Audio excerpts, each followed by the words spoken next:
உலக பெரும் பணக்காரர்கள் பட்டியலில் இடம் வகிப்பவரும் இந்தியாவின் நம்பர் 1 பணக்காரருமான ரிலையன்ஸ் குழும தலைவர் முகேஷ் அம்பானியின் மகன் ஆனந்த் அம்பானிக்கும் ராதிகா மர்ச்சன்ட்டுக்கும் திருமணம் நிச்சயமாகி உள்ளது.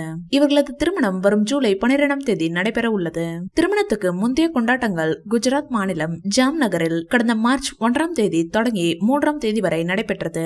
இந்த திருமண விழாவில் மைக்ரோசாப்ட் நிறுவனர் பில் கேட்ஸ், மெட்டா நிறுவனங்களின் தலைவர் மார்க் சுகர்பெர்க், அமெரிக்கா முன்னாள் அதிபர் டொனால்ட் டிரம்பின் மகள் இவங்கா ட்ரம்ப் என சர்வதேச அளவிலான விஐபிகள் பலரும் பங்கேற்றனர். அதோடு பாலிவுட் திரை நட்சத்திரங்கள், கிரிக்கெட் வீரர்கள் சச்சின், தோனி உட்பட பலரும் பங்கேற்றனர். திருமணத்திற்கு முந்தைய நாள் கொண்டாட்டங்கள் 3 நாட்களை கட்டியிருந்தது.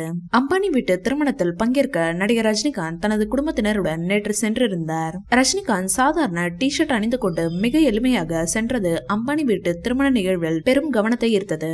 இதனிடையே திருமண விழாவில் பங்கேற்க சென்ற ரஜினிகாந்த் அங்கு போட்டோ எடுக்கும்போது தனது குடும்பத்தினருடன் அழைத்து வந்த பணிப்பெண்ணை ஓரமாக நிற்கும்படி கூறியதாக சர்ச்சை எழுந்துள்ளது.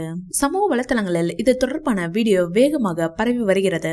இந்த வீடியோவில் ரஜினிகாந்த் தனது மனைவி லதா மற்றும் மகள் ஐஸ்வர்யாவுடன் திருமண விழாவில் பங்கேற்க வருகை தந்து கொண்டிருக்கிறார். அப்போது ரஜினி குடும்பத்தினருடன் அவர்களது பணிப்பெண்ணும் உடன் வந்தார். ரஜினி குடும்பத்தினரை பார்த்ததும் அங்கிருந்த பத்திரிகையாளர்கள் புகைப்படம் எடுக்க சூழ்ந்தனர். அப்போது கூடவே வந்த பணிப்பெண்ணை பார்த்து ரஜினி ஏதோ சொல்வது போல இருந்தது. அதாவது தள்ளி நிற்குமாறு சொல்வது போன்று அவரது சைகை இருந்தது. இந்த வீடியோ தான் தற்போது சமூக வலைதளங்களில் வேகமாக பரவி வருகிறது. பொது இடத்தில் ரஜினி இப்படி நடந்து கொண்டது சரியல்ல என்று சில நெட்டிசன்கள் அவரை விமர்சித்து பதிவிட்டு வருகிறார்கள். அதே நேரத்தில் ரஜினிக்கு ஆதரவாகவும் நெட்டிசன்கள் சிலர் கருத்து கூறி வருகிறார்கள். குடும்ப போட்டோ எடுக்கும் போது மற்றவர்களை விலகி நிற்க சொன்னது எப்படி தவறாகும் என்பது அவர்கள் கேள்வி. இந்த வீடியோ பிடிச்சிருந்தா லைக் பண்ணுங்க, ஷேர் பண்ணுங்க. மேலும் ரஜினி சார் பற்றிய தகவல்களுக்கு எங்க சேனலை சப்ஸ்கிரைப் பண்ணுங்க.